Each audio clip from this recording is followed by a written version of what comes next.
2014 TDP ప్రభుత్వం ఏర్పడిన తర్వాత కూడా ప్రతి పేదవాడికి కూడా సొంత ఇల్లు కళ నిర్వర్తించుకుంటూ టిట్కో గృహాలు అయితే ప్రవేశపెట్టడం జరిగింది. టిట్కో గృహాల నిర్మాణంలో భాగంగా ఒంగోలు చింతల దగ్గర కొన్ని గృహాలు అయితే ఏర్పాటు చేయడం జరిగింది. ఆ గృహాల్లో భాగంగా కొన్ని అయితే పూర్తిగా 90% పూర్తి చేసిన గృహాలు అయితే ఉన్నాయి.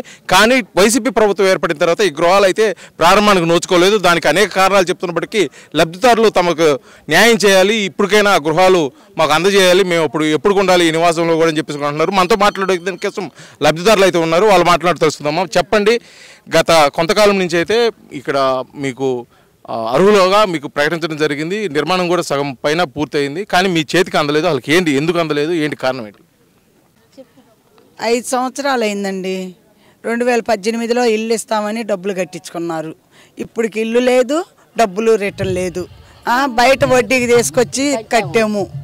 పరిస్థితి అర్థం చేసుకోవటం లేదు. మేము మాత్రం చాలా ఇబ్బందులు పడుతున్నాము. అది మరి దీనికి ఏం చేస్తారో ఏమోనండి. మరి ఇప్పటికి దీనికి సంబంధించి మీరు ఎటువంటి అధికారులకు కానీ లేకపోతే దగ్గరలో ఉన్న పాలకులకు కానీ ఏమైనా అడగటం కానీ మీ బాధలు తెలియజేయండి. అడిగాము, చేసాము, పిచ్చి కుక్కలు తిరిగినట్టు తిరిగామండి. ఏది కాలేదు మాకు. అది మాకైతే ఒక్కటి కూడా జరగలేదు. అమ్మ మీరు చెప్పండి, దీనికైతే ఈ గృహాలు సొంతగా మీకు చేసేదానికోసం 500, 12,500, 25,000 రకరకాలుగా స్లాబ్లు పెట్టి ఇవ్వడం జరిగింది. డబ్బులు కూడా కట్టించుకోవడం జరిగింది. ఆ డబ్బులు మీకు వచ్చాయా? అసలు మీరు ఏం చెబుతున్నారు అధికారులు? ఏం చెప్పలే. అసలు మేము పోయాము, వచ్చాము, చూసి వచ్చాము, ఏం చెప్పలే. పుస్తకాలు మట్టుకు ఇచ్చాడు ఆయన, పుస్తకాలు ఇచ్చాడు జగన్. ఇంకేమి లేదు. మా అందరికీ పుస్తకాలు ఇచ్చాడు కట్టే కాడ. ఇప్పుడు కట్టి పూర్తి చేసిన తర్వాత మీకు అందజేస్తామని చెప్పేసి మీకు పట్టాలు కూడా ఇవ్వడం జరిగింది. దాని మీద ఏమైనా చెప్పడం జరిగింది అధికారులు? పట్టాలు వచ్చినాయి, కొంతమందికి రాలేదండి. మాకేమో పట్టాలు కూడా రాలేదు. కొంతమందికి ఏమో పట్టాలు వచ్చినాయి, ఇస్తామన్నారు, ఇవ్వలేదు, ఏం లేదు. ఎన్నికల సమీపిస్తుంది కదా, ఈ సమయంలో మీకు మేము ఎన్ని పూర్తి చేస్తామని చెప్పేసి ఒంగోలు నగరపాలక సంస్థ ఆధ్వర్యంలో కూడా పనులు అయితే పూర్తి స్థాయిలో వేగవంతంగా పూర్తి చేస్తున్నాం, వాళ్ళకి అందిస్తామని చెప్తున్నారు.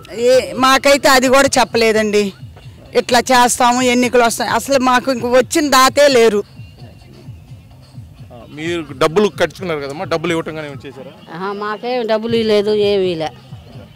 చెప్పండి అమ్మా, అసలు మొత్తానికైతే ఈరోజు టీడీపీ ఆధ్వర్యంలో ఈ లబ్ధిదారుల కోసం అని చెప్పేసి న్యాయం జరగాలని దేశం కోసం టీడీపీ ఆధ్వర్యంలో అయితే ఈరోజు నిరసన కార్యక్రమం చేస్తున్నారు. అదే టిట్కో గృహాల పరిశీలన అయితే చేస్తున్నారు. అసలు దీని మీద మీరేమంటారు? ఏం లేదండి, ఎలక్షన్ స్ట్రాటజీ కాకపోతే దీన్ని ఏమంటారు చెప్పండి. జగన్మోహన్ రెడ్డి గారు పిలిచారని చెప్పేసని బాలినేని వాసు గారు ఇప్పుడు వెళ్ళున్నారనమాట. ఎందుకంటే అతనేదో డబ్బులు ఇస్తారు, ఆ డబ్బులు తీసుకొని వచ్చేసి మిగతా అందరికీ పంచాలని చెప్పేసి అంటారు. జగన్మోహన్ రెడ్డి ఎందుకు ఇస్తాడండి? ఒక ఎమ్మెల్యే గారికి ఇస్తే మిగతా 175 నియోజకవర్గాల అందరికి ఇవ్వాల్సి వచ్చింది కదా. ఇప్పుడు 4,000 పైచీలుగా ఇంతమంది లబ్ధిదారులు ఉన్నారన్నమాట. 50 డివిజన్లలో ఒంగోలులో ఎక్కడెక్కడైతే టిట్కో ఇళ్లు కట్టారో ప్రతి ఒక్కళ్ళకు ఇంతనే, ఒక్కొక్కరు 1,00,000 కట్టిన వాళ్ళు ఉన్నారు, 75,000 కట్టిన వాళ్ళు ఉన్నారు, 500 తిని తినక చాలక వాళ్ళు కష్టపడి కట్టిన డబ్బులు. కాబట్టి ఈ రోజు ఒక పిలుపు మేరకు దామచర్ల జనార్దన్ రావు గారు టిట్కో ఇళ్లకు సంబంధించి ఎంతమంది లబ్ధిదారులు ఉన్నారు అని ఒక్క పిలుపు ఇచ్చినందుకు ఇంతమంది వచ్చారనమాట.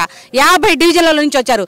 మేము వస్తుంటే దారిలో డిపార్ట్మెంట్ వాళ్ళు కూడా ఎక్కడికి మీరు వెళ్ళొద్దని చెప్పేసి రాత్రి నుంచి వైసీపీ నాయకులు అందరూ చెప్తున్నారంట. మీరు అక్కడికి వెళ్ళినా మీకు ఇళ్ళు రావు, ఏమి లేదు, వాళ్ళు కావాలని ఏదో వాళ్ళ పార్టీ పెంపుదల కోసం ఏదో పిలుస్తున్నారు మిమ్మల్ని అని చెప్పేసి లబ్ధిదారులందరినీ భయభ్రాంతులకు గురి చేస్తున్నారంట. దీని మీద కరెక్ట్గా యాక్షన్ తీసుకునేడానికి డిపార్ట్మెంట్ వాళ్ళు వాళ్ళకి అడ్డుకోకుండా మమ్మల్ని అందరిని వచ్చే వాళ్ళని దారి కాచి మీరు ఎక్కడికి వెళ్తున్నారు, ఇప్పుడు ఏమి జరగదు ఎలక్షన్లు అని చెప్పేసి తెలియక అందరూ వస్తున్నారు అనమాట. వీళ్ళందరినీ భయభ్రాంతులకు గురి చేస్తున్నారు. దీని మీద యాక్షన్ తీసుకోవాల్సింది ఎవరు? ఈ వ్యవస్థని మేనేజ్ చేస్తున్న జగన్మోహన్ రెడ్డి. ఎవరిని పోలీసులు కూడా తన గ్రిప్పులో పెట్టుకొని వాళ్ళు కూడా వచ్చిన డిపార్ట్మెంట్ వాళ్ళు కూడా మేము కూడా లబ్ధిదారులు ఉన్నామని చెప్తున్నారు అనమాట. వాళ్ళు కూడా ఉన్నామని చెప్తున్నారు. ఒకళ్ళు కాదండి, ఎంతమంది 500 కాడి నుంచి ₹1,00,000 దాకా కట్టిన బాధితులు అందరూ ఉన్నారు. ఒక్కొక్క డివిజన్లో వచ్చేసి ప్రతి ఒక్కళ్ళు మేము ఊరక మెసేజ్లు మాత్రమే పెట్టాము. అందరూ ఫోన్లు చేసి అమ్మ మాకు న్యాయం జరిగిద్దా అంటున్నారు. అందరికీ ఇళ్ల పట్టాలు ఇచ్చి ఎలక్షన్లకు వెళ్తానంటున్నాడు బాలినేని వాసు గారు. అంటే కొత్త వాళ్ళకి ఇచ్చేది వీళ్ళు ఏమైపోతారు? వీళ్ళకి న్యాయం చేసి వాళ్ళకి ఇవ్వమనండి. ఎవరు వద్దనరు. వీళ్ళందరూ బాధితులు కాదా? వీళ్ళందరూ ఓటర్లు కాదా? వీళ్ళందరూ మన సమాజానికి, సొసైటీకి పనికొచ్చే వాళ్ళు కాదా? చెప్పండి. వీళ్ళకి అన్యాయం చేసి కొత్త వాళ్ళందరికీ ఇస్తానంటున్నాడు. ఇది ఎంతవరకు న్యాయం అని మేము ప్రశ్నిస్తున్నామండి. ఇది మొత్తానికి అయితే చూసుకుంటున్నాము, లబ్ధిదారులు తమకే న్యాయం చేసిన తర్వాత కూడా మిగతా వాళ్ళకి పట్టాలు అయితే పంపిణీ చేయాలంటున్నారు. ఈ రోజు టీడీపీ ఆధ్వర్యంలో టిట్కో గృహాల లబ్ధిదారులు అయితే మటుకి నిరసనకు దిగున్నారు. ఈ నిరసనలో భాగంగా తమకు న్యాయం జరగకపోతే మేము ఆందోళన కూడా దిగుతా అన్నారు. దీనికి సంబంధించి ఇప్పటికే ఈ లబ్ధిదారులను క్యాన్సిల్ చేసి కొత్త వారికి కూడా ఇచ్చేందుకు వైసీపీ ప్రభుత్వం ప్రయత్నించింది. దాన్ని అడ్డుకునే కోసం కూడా కొంతమంది కోర్టు కూడా ఆశ్రయించడం కూడా జరిగింది. వీడియో జర్నలిస్ట్ లక్ష్మణ్తో శ్రీనివాస్, RTV, ఒంగోలు, ప్రకాశం జిల్లా.